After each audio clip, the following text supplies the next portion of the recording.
Well, welcome to Ravensdale Bible Academy. Today's course is Think Again Christian Fact Check, and today's lesson or fact check is this slide. A call for unity begins with impeaching Trump. And so the question is, and what we want to address is, can you make a statement that says, I want to unify the parties, that is the Republicans and the Democrats. I want to unify the people of the United States, meaning, again, the people who voted. So you've got about 75 million people who voted for Trump. You've got about 80 million people who voted for Biden. You've got a total of about 350 million people in America. So unfortunately, not all people vote, but this seems to represent the numbers. So in essence, what you have is a brand new president who, and politicians, have a tradition of spinning, right? They spin the truth, especially with their campaign slogans. They make these great promises to unify, right? To not create division. And typically during the transfer of power, that means when one president wins, you still have about 2-month period after. It's kind of like the honeymoon, right? The short period of time to get to know everybody. Well, usually during that time, there is a lot of talk about, playing nice, about unity, and there's really not a lot of aggressive statements or move. You just let the president who's there kind of finish and move out, and then the new guy nicely steps in. Well, one of the unique things about the debate season in 2020 with Trump and Biden was they were very aggressive, very aggressive. In fact, they were angry. You had attacks from both sides. You had Joe Biden calling the president of the United States a clown. Now, you could imagine that wouldn't make you feel very good if somebody called you in a debate in front of America, in front of the world, a clown. And so they did not leave on good terms, right? And in the process of the change, there wasn't good terms. And so the new president calls for unity. Well, that sounds great, right? Yes, after a fight, let's shake hands. After we've had disagreements or arguments, let's be peacemakers. And look, we are a part of the United States of America, right? Where we're 50 states, and maybe different states like a different guy, but at the end of the day, we all go vote, and the winner wins, and we're gonna unite. We're gonna be united.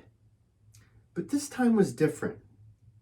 In a political attempt to crush the enemy, that is Donald Trump, the Democrats are currently attempting to impeach the former president. Now, typically, impeachment is kind of like getting the president fired and sending him to jail, right? And so the idea there is to get rid of the president, to remove him from office. You have to find him of a high crime, right? In order for him to be guilty, to be judged, and then to be removed from office. What makes this unique is, well, there's only 12 days left of President Trump, and he's already lost, so President-elect Joe Biden is going to step in. And so I want you to process the statement. I'm calling for us to all get along, for us to make peace, for us to be unified, and the first thing I'm going to do is impeach the president. Now, that's like, after the fight is over and I've already won, I'm going to take the gloves off and keep hitting my opponent while he's down. He's already knocked out. He's not going to be the president. That's like me kicking him while he's down. Whatever kind of illustration you want to use, the fact is that Trump is not going to be president. So the idea of going through an impeachment, they don't even think it's constitutional, is kind of a ridiculous idea. It's going to cost millions of dollars. It's going to waste a lot of time. And at the end of the day, it's really not going to resolve anything. especially unity, especially unifying the country. Team Trump, do you think this is going to make the 75 million people who were devoted to Trump, who voted for Trump, want to unite with this guy? I don't think so. I think we have a problem here of understanding what unity means. At Ravensdale Bible Academy, when we go in the process of fact checking, we want to look at the data, we want to look at the facts. We also want to make sure that we have a biblical framework for that. And I think we have a couple great passages. First and Second Corinthians, 2 Corinthians chapter 6, verse 14 says, "Do not be bound together with unbelievers. For what partnership have righteous with lawlessness, or what fellowship has light with darkness?" And or 15, verse 15, "What harmony has Christ with Belial? Or what has a believer in common with an unbeliever?" And so the idea here comes from Deuteronomy, comes from the Old Testament, of the idea of being equally yoked. So it's the idea of two oxen. Two oxen have the harness that's on each of their necks, right? And they're pulling the cart, or they're pulling the plow through the field. Could you imagine if you had two oxen and one of the ox wanted to go right and the other one wanted to go left? The oxen were pulling the cart this way.